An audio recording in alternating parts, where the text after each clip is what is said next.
When the clones were first introduced to us back in episode 2, many believed that they were very similar to droids.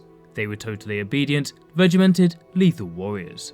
However, over the 20 years since the Attack of the Clones release, we have come to realise that, despite the genetic and psychological meddling of the Kaminoans, clones were very much human, and this included their desire to mate. Much to the Kaminoans' dismay, this would have some unforeseen consequences, including the impregnation of a Jedi Padawan.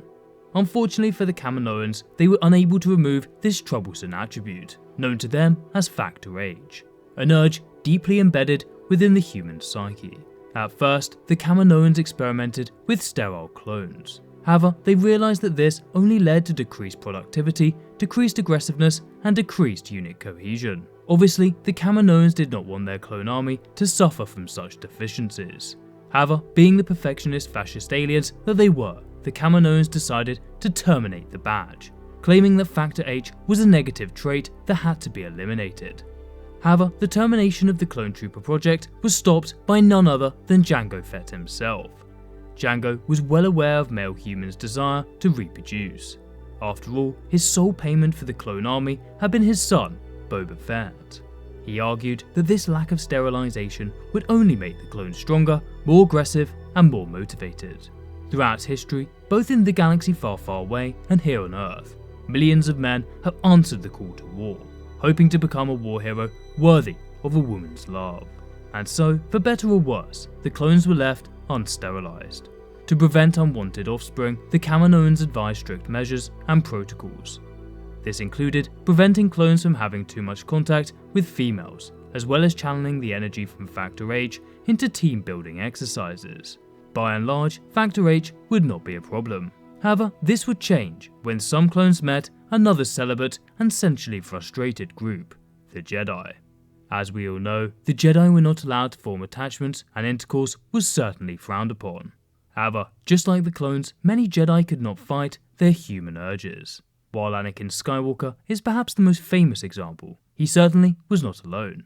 Tur-mukan and RC-1136 were one such example. The pair met during the height of the Clone Wars. Attain was a young Padawan thrust into the horrors of war. RC-1136 was an ambitious clone commando from Omega Squadron, with little experience with women. During a mission, Attain would come into close contact with the clone commandos of Omega Squad. Darman and Attain soon realised that they worked well together, and the pair would grow closer to one another. Attain came to realise that the Republic and many of the Jedi were wrong about the clones. They were not just expendable units. They were in fact humans with emotions and feelings. Attain experienced false visions of a child while with Omega Squadron. While this confused her at first, she would soon come to realise what this meant. Later on, Attain and Darman would become more than friends. Darman would succumb to the pesky Factor H that the Kaminoans had tried so hard to get rid of. Now pregnant, Attain became fearful of who to tell. After all, the Grand Army of the Republic and the Jedi would likely have reacted very negatively to the news, perhaps even putting the child at risk. Instead, she told Kal Skirata, a Mandalorian who helped train the clone commandos. He told her not to inform Darman that he was in fact the father, instead allowing her to introduce the child to Darman and Omega Squad as his grandson. After noting that Darman seemed nervous around the child, she casually asked him his thoughts about children and what he would name one, to which he responded, Cat, meaning saber in the Mandalorian language. However, not knowing he was the father, nor that she was the mother, he told Attain the war was no time to have a child. Distraught, Attain decided that now was not the time to tell Darman the boy's true parentage. Many months later, on Coruscant, Attain decided that it would be best if she left the Jedi Order. It was here that she told Darman that he was the father. Although he was initially angry that she had withheld this information from him, he eventually calmed down, and the three spent several days together on Coruscant.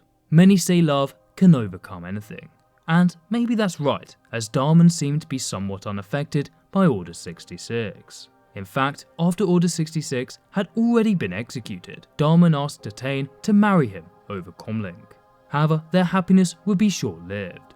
After seeing a group of Jedi hacking down clone troopers during the chaos of the Jedi Purge, Attain intervened, trying to prevent the Jedi from killing the clones. However, the Jedi would slice her in half, immediately killing her.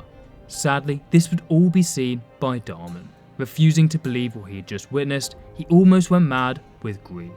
After Atane's funeral, Darman would go on to fight for the Empire within the 501st Legion, although his exact fate is sadly not known.